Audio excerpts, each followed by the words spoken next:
Yo, couple fam, it's a pleasure to be here. I'm actually in a curry house with this man here who's an absolute legend, Peter Crouch. How you doing? Bruv, You okay? I love you. You're like the people's player. Oh yeah. How you been? Yeah, good. This is a bit surreal in the curry. This is your house. local? This is my local, yeah. So I grew up just down the road. Best curry, No, this is the best beautiful. curry in London. This. Is it really? Yeah. I've had to try it. I had to order some. Tell me a little bit, why are we in a curry house? And a little bit about your That Peter Crouch podcast. Yeah, we're just doing the podcast, and like I say, I didn't really know what a podcast was, to be honest, when we first started it. But it's gone really well. People seem to like it, and it's culminated in a Christmas party here in the curry house. So the first few, I was chatting away, and didn't realise that it was going to be quite as big as it got, really. And everything I was saying, ended up on social media, and in all honesty, it was just a great laugh doing it. So we just continued to do it, and it grew from there. And now here we are in the local curry house doing a Christmas special. So this is a Christmas special that you're filming in a curry house? Yeah, got a few special guests as well. So. Do you reckon when you obviously retire fully, do you think you'll be going into TV and the punditry? I think people would love it. I've absolutely no idea, to be honest. I've done my coaching badges. I've had a long career. I still feel like I can play. I still feel fit, and I still love it every day. So eventually, when I do retire, obviously this podcast has been great fun, to be honest. Yeah. So I definitely want to carry on with a bit more of this. I reckon a YouTube channel would be great as well. Yeah. Well, we'll see. Listen, I want to play for as long as I can, because you can't replicate the buzz of being involved every single day. Coming to training and having a laugh. And I've never had to grow up, and I think jobs like that always suit me. That's probably why this suits me well. You're always smiling, it seems. Yeah, well, I've got nothing really to be too upset about. I've been blessed and fortunate enough to be playing a game that I absolutely love.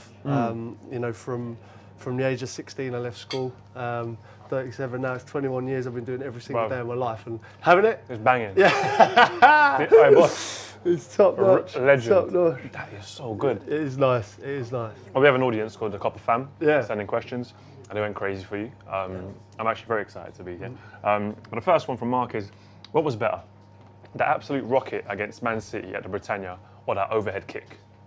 That overhead kick, just the way your body graciously moved. How did you do that? They're both special goals. Obviously, the scissor kick was in the Champions League against Galatasaray and at Cop End for Liverpool, so that was amazing. But technique-wise, I think the goal against Man City for Stoke was probably my best technically. But for a feeling and connection, I think the Liverpool goal. So it's difficult to separate. Because for a tall man, me as a quite lanky tall man, definitely ectomorph body shape. You're very good with your feet. Did you find that out from young? Yeah, that was.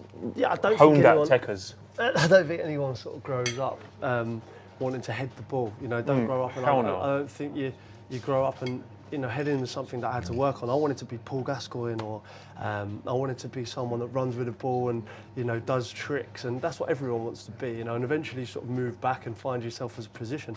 And I found myself, obviously, I scored goals and I was always a forward, but I had to work on my heading. And obviously, being as tall as I am, I always wanted to play, and that was what stood me in good stead. I worked on my touch, my technique,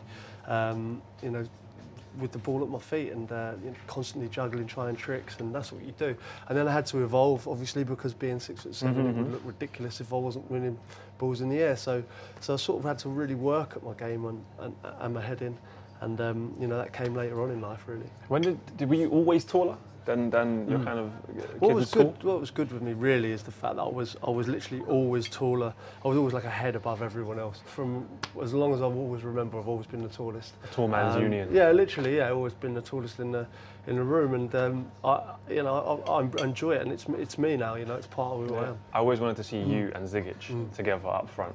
That for me would have. Do you remember him, Nicola Zigic? Yeah, of course I remember. Yeah. You two together up front would have been something else. Yeah, I'm not sure how well that would work. There's not a lot of pace up there, But yeah, we can head it to each other or something. Headers. But no, listen, being as tall as I am, you got to be good in the air, and thankfully I've managed to work on it and get better. Skenzard says a favourite goal ever. Like I said, I think the Galatasaray, the scissor kick in the Champions League, I think that was up there. The goal against Man City for Stoke was definitely up there. For a feeling and sheer adrenaline and buzz, possibly the goal that got us into the Champions League with Tottenham against Man City. That was a real buzz. Also, the goal probably in the San Siro for Tottenham to beat AC Milan 1-0 in the Champions League as well. That for a sheer buzz was definitely up there. Do you want me to pour you some? This is. Yeah, no, I'm gonna fire in a minute. I'm gonna have a bangler. Don't worry. You're a bit of a dancer. I'm a bit of a dancer. Give me a little rub. Yeah. Well, you got a lot more than me. No, you got. Do you practice or? No, those days have gone off. Why? Can you bring it back?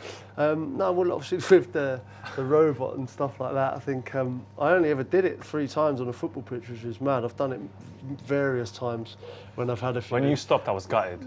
Yeah, well, I just Come on, again, do it. And then you. People ask me, see, it's been so. When I first did it was 2006, I think. So it's been a long time. 12, almost 13 years, and I wanted to keep it. I didn't want people to say, "Oh, here he goes again." Do you know what I mean? And I think that's probably why people still ask for it. We love it. They didn't see it enough. Maybe. The Lion says, what inspired the infamous robot celebration? Yeah, it was before the World Cup in 2006, and David Beckham had a party at his house, and we were there. It was being filmed for ITV, and as I went to the toilet, I'd had a few drinks, and I did it on the way there. They kept it in the show, and all the lads were ringing me, look, if we score on the weekend, you've got to do it. It was hilarious. So I was on the bench, and I said, there's no way I'm going to get on. So I said, yeah, of course, I'll do it. And then I got on and scored against Hungary, and the rest was history. Absolute history. And Justin says, how long did it take you to teach Theresa May to do your robot dance? Who's better at it, you or her? Because obviously she did infamous. I don't know what she was doing, but not quite sure what she was doing. Yeah, it was. It was a jig. I think at least mine was a definitive move. I think she was incorporating a little bit of everything there. But listen, fair play to her for having a go, and I respect that. Career. Yevlin says, most nervous you've ever been for a game? I think it'd be one of my early games. I think, the more sort of you play, the more you get used to the nerves, and I still have them. You don't lose that sort of buzz, but I think certainly my early days, I remember sort of even a trial game for QPR. Against Brentford, believe it or not. I remember being so nervous about that, and it's because you're just not used to it. One of my first games was away at West Brom for Queen's Park Rangers.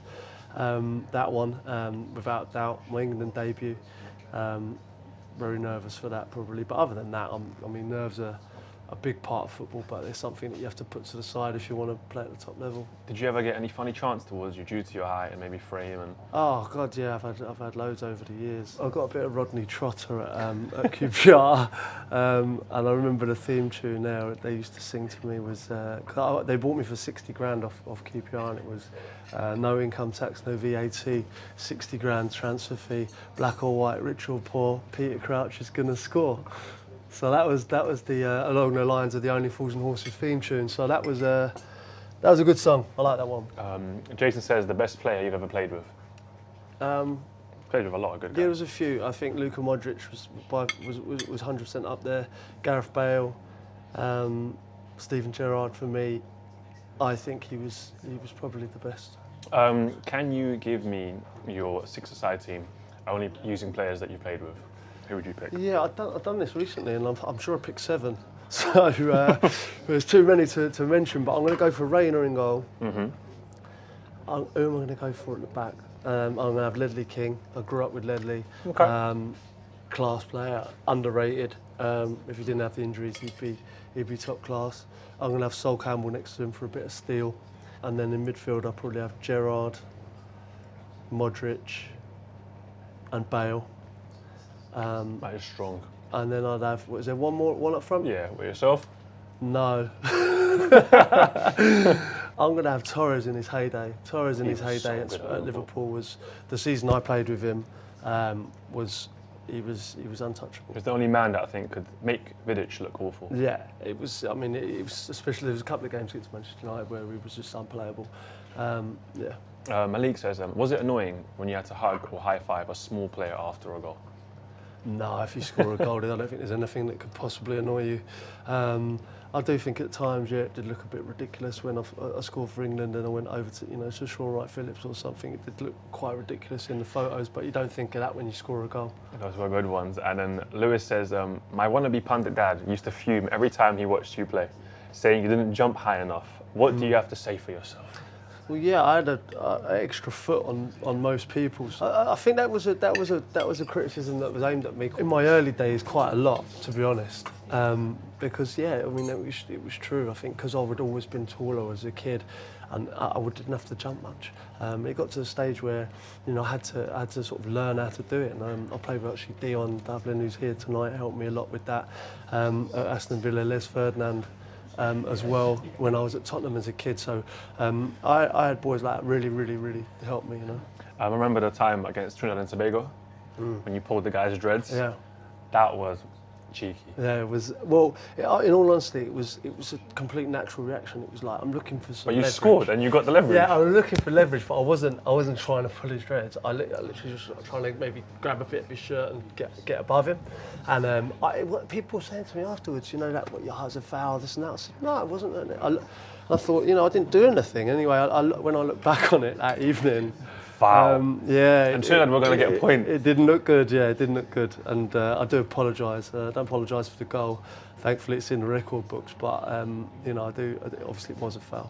Iqbal says, funny story from your Liverpool time, if you do have a funny story to share. Quite a few funny stories from my Liverpool times. Well, the best one was probably my go-karting experience. We went go-karting before we played Barcelona. No, it might have been before the Champions League final. It was either the Barcelona game or the Champions League final in Athens. We went go-karting. My brakes failed. I've come into the pits, showing off a little bit, raging into the pits. Tried to slam on and they've not worked. And I'm dicing through the pit lane trying to avoid, football players. I seen Xabi Alonso and Dirk Kuyt, and it was literally I was going to hit one of them, so I picked Dirk. And, Picked Dirk. As I went towards him, he literally split both legs in between. The cart went in the middle of them, and I went back out onto the track. What I should have done is took my foot off the accelerator and just let it roll to a halt. But I dived out James Bond style, and the go-kart went straight into the tyres. And I came back, and Rafa was shaking his head at me. That's why we lost the The Champions hell League you final. did. Well, I don't know if it was all down to that, but yeah, it might have been a little part of it. Yeah. I need to get this book. Is there more stories like this in the book? Yeah, well, it's full of them, to be honest. Link in the description below. And this is the one I believe we have to end it on. You obviously have to do your podcast as well right now. Fred says, and I believe Prince Harry asked you this as well. How the hell did you manage to pull Abby Clancy? We have to get that answer. I ask myself the same question every day. I don't know, but she's put up with it for a long time. I'm happy that she has. Was there like a story there, like a little one? No, I mean I was in a bar, that was it, and that was the only time that she actually come over to me, believe it or not. Abby Clancy. Okay. But yeah, just must have some good chat, I think. I think you do have some good chat. Bro, that was an absolute pleasure. Nice one. Top man, Curry thanks with for everything. Crouchy. It was only me eating, but I have to admit, this place is banging. Very nice. What's the name of the very curry nice. house? Come in. Do you mind? Come in. Samrat. Samrat, Bangladeshi and Indian cuisine. Location? 52 Pitsangal Lane. Pitsangal Lane, 52. You have to come down and try the curry. Love that. Proper fam, thank you for your questions. The food, can I get this takeaway? Yeah, of course. Oh, thank you very much. I'm gonna go eat this at home, brother. Pleasure. Top And we man, mate. end Thank every you. Thanks interview for- with "Have a nice." Have a nice.